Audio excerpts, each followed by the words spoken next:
Hello everyone. आज हम लोग प्रेजेंट इंडेफिनिट का एक अगला सीरीज पढ़ेंगे। कल आपको हम बताए थे कि प्रेजेंट इंडेफिनिट टेंस का प्रयोग हम उस वाक्य में करते हैं कि जो एक ही समय के अंतराल पे वह लगातार होता हो। देखिए, प्रेजेंट इंडेफिनिट टेंस जो होता है इसमें कुछ वर्ड्स हैं, यानी उस वर्ड को देख के हमें पहचान करना है कि ये वर्ड जिस जिस वाक्य में रहेगा वह वाक्य प्रेजेंट इंडेफिनिट में बनेगा। इसमें एक एडवर्ब और फ्रीक्वेंसी।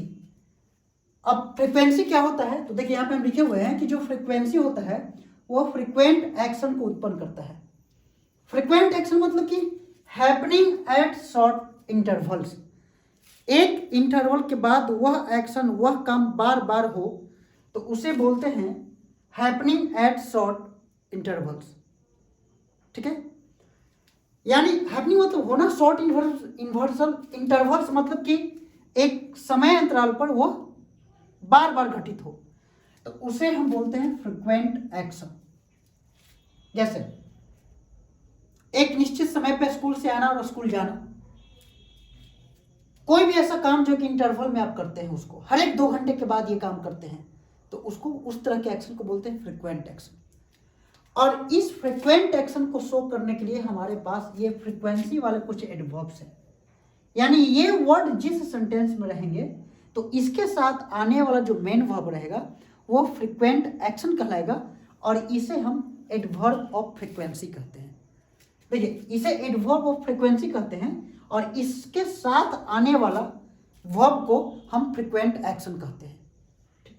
देखिए, इसमें है often, sometimes, seldom, rarely, scarcely, hardly, always, etc.. ये ऐसे वर्ड्स हैं जो फ्रीक्वेंट एक्शन को शो करते हैं। इसके साथ आने वाला मेन वर्ब जो होता है वो फ्रीक्वेंट एक्शन को शो करेगा। इतनी सी बात आप समझिएगा।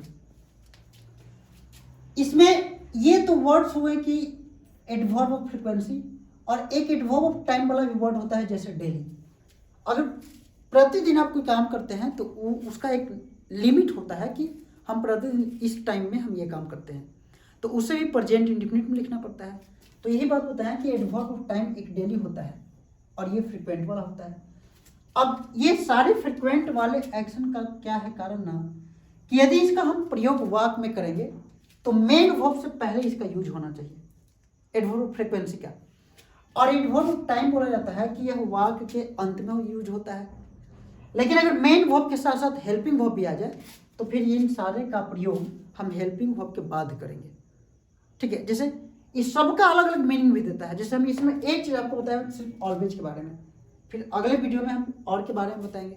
ठीक है, तो ये बात याद रखिएगा कि फ्रीक्वेंट एक्शन क्या होता है, तो हैपनिंग एट शॉर्ट इंटरवल्स, जो कम समय अंतराल में वो घटे उसे हम फ्रीक्वेंट एक्शन कहते हैं। और ये फ्रीक्वेंट एक्शन इस एडवर्ब ऑफ फ्रीक्वेंसी शो करता है। ये वर्ड जिस काम के साथ रहेगा उस काम को हम फ्रीक्वेंट एक्शन कहेंगे। ठीक, देखिए यहाँ पे अब ऑलवेज पे आ जाइए कि ऑलवेज का प्रयोग हम कैसे करते हैं। देखिए, ऑलवेज फ्रीक्वेंसी शो कब करेगा, जब इसके साथ V1 या V5 करेंगे और यह इंडेफिनिट टेंस में होगा। यानी ऑलवेज फ्रीक्वेंसी शो करेगा, यानी किसी भी काम का किसी समय अंतराल पर बार बार घटित होना, या ऑलवेज उसको बोलते हैं कि फ्रीक्वेंसी शो कर रहा है तो उसके साथ हम प्रेजेंट इंडेफिनिट टेंस का प्रयोग करेंगे। और आपको पता है कि इंडेफिनिट टेंस में V1 या V5 का हम प्रयोग करते हैं तो ये फ्रीक्वेंसी शो करेगा, यानी फ्रीक्वेंट एक्शन शो करेगा। जैसे देखिए, इसमें एग्जाम्पल लिखे हुए हैं कि राम ऑलवेज टेल अ लाई, यानी ऑलवेज मतलब कि जब भी राम बोलता है ना समय अंतराल पे, यानी उसको बोलने के बीच में कुछ तो टाइम टेकिंग होगा तो वह सच बोलता है, तो उस केस में ये फ्रीक्वेंट एक्शन को शो करता है। तो इसमें हम ऑलवेज का प्रयोग करेंगे। किसका प्रयोग करेंगे? ऑलवेज का। अच्छा, अब इसी ऑलवेज के साथ साथ इसमें लिखा हुआ है कि Ram is always telling a lie, तो हम क्या बोले हैं कि यदि ऑलवेज स्पीकर एंगर होगा, यानी बोलने वाला यदि गुस्सा हो, बार बार वो इसी बात को बोलता हो, अब उस व्यक्ति को कोई और बोलता है कि तुम हमेशा मतलब झूठ बोल रहे हो, तुम ये कर रहे हो वो कर रहे हो, तो ये बात तब बोल रहा है ना कि वो गुस्सा में है। अब किसी को ना ये हम आरोप ठहराते हैं कि तुम हमेशा हमें टहला रहे हो, तुम हमेशा इस बात को लेकर बतंगड़ बना रहे हो।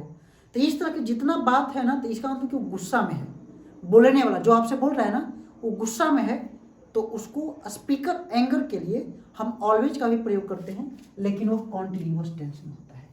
देखिए इस बात को समझना है, ऑलवेज का प्रयोग प्रेजेंट कॉन्टिन्यूअस और प्रेजेंट इंडेफिनिट दोनों में होता है, लेकिन कॉन्टिन्यूअस में तब होगा जब खुद बोलने वाला जो स्पीकर होता है अगर वो एंगर यानी गुस्सा में हो, तब ऑलवेज का प्रयोग हम कॉन्टिन्यूअस में करेंगे। और यदि ऐसा कोई फ्रिक्वेंट एक्शन शो करे ऑलवेज, तो उसका प्रयोग हम प्रेजेंट इंडेफिनिट में करेंगे। देखिए ये प्रेजेंट इंडेफिनिट का हुआ। और इज ऑलवेज टेलिंग अ लाई, ये जो गुस्सा में आपसे कोई बोल रहा है कि राम जो है ना वो हमेशा झूठ बोलते रहते हैं, तो इसमें हम ऑलवेज के साथ कॉन्टिन्यूअस टेंस में देखिए यूज किए हुए हैं।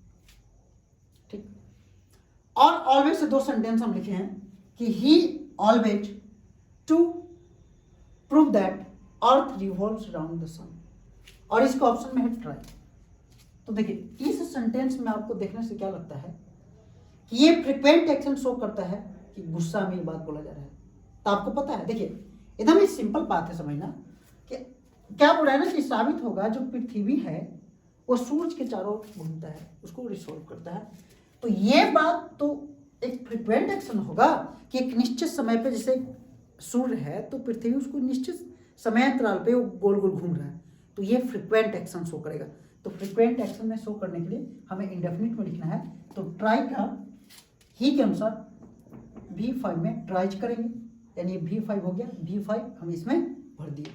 तो यही बात हम आपको समझा रहे हैं कि जब ऑलवेज का प्रयोग यदि फ्रिक्वेंट एक्शन शो करे तो उसमें V5 का प्रयोग करेंगे, और जब ऑलवेज का प्रयोग उस जगह पे फ्रिक्वेंट ना शो करके बी किसी का एंगर शो करे, जो बोल रहा है स्पीकर का एंगर शो करे, तो उसमें हम कंटिन्यूअस टेंस का प्रयोग करेंगे। इसमें an honest man always the truth. अब जो ऑनेस्ट मैन है वो हमेशा सच बोलेगा, तो गुस्सा की बातें नहीं, क्योंकि ऑनेस्ट मैन को ये कोई ब्लेम थोड़े करेगा। तो ये भी फ्रिक्वेंट एक्शन है कि जो ईमानदार व्यक्ति है ना वो जब भी समय अंतराल पे बोलता है, जब भी बोलता है तो सच ही बोलता है। तो इसमें भी स्पीक्स करेंगे। समझ में आ रही बात? यानी वैसा ऑलवेज के साथ कोई एक्शन जो फ्रिक्वेंट एक्शन के साथ हो, आपको समय अंतराल पे वो ये काम किया जा रहा है, तो उसके साथ हम V1 या V5 का प्रयोग करेंगे। और यदि ऐसा नहीं हुआ तो हम उसके साथ कॉन्टिन्यूअस का प्रयोग करेंगे। ठीक है, अब इस बात को इतना बढ़िया से समझिए, तो कल इसी से रिलेटेड हम क्वेश्चन आपको बताएंगे। ठीक है, थैंक यू।